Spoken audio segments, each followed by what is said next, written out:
पहिला वाढदिवस दादांचे जाणवलं कुठली एक आठवण दादांचा एक स्वभाव होता की दादाचा मोबाईल सकाळी साधारणतः 6च्या अगोदर बंद असायचा. 6 पर्यंत दादाचा 5:30-6 पर्यंत त्यांचा मोबाईल सव्वा चालू असायचा.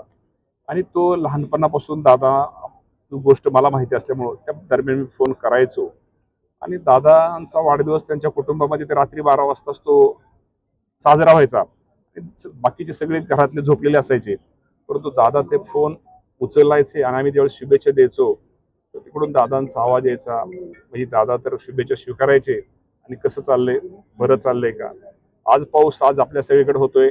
आज जर मी दादांना फोन केला असता, दादांनी पहिल्यांदा मला विचारलं असतं आपल्याकडे पाऊस सुरू आहे का. कारण आपल्याकडे पाऊस सुरू आहे का, राज्यात तर आहेच आपल्याकडे म्हणण्यापेक्षा, कारण का दादांचं आणि माझ्या घरामध्ये 10 किलोमीटरचं फक्त अंतर आहे. त्यामुळे आपल्याकडे पाऊस सुरू आहे का, तो एक शब्द, त्यांचं ते त्यांचा तो आवाज आजही वाटतो दादा आपल्यामध्ये आहेत. आणि खरंच सांगतो, आज तुमच्या माध्यमातून सांगतो की आमच्यावर ही वेळ येईल. आज दादांच्या जयंतीच्या निमित्तानं आम्हाला दादांना अभिवादन तर करावं लागतंय, हे असं कधीही मनाला वाटलं नव्हतं.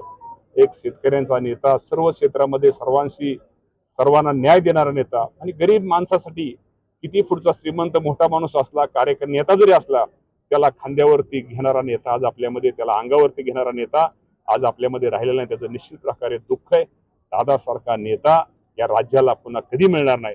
आणि मी आपल्या माध्यमातून निश्चित प्रकारे दादांना अभिवादन करतो.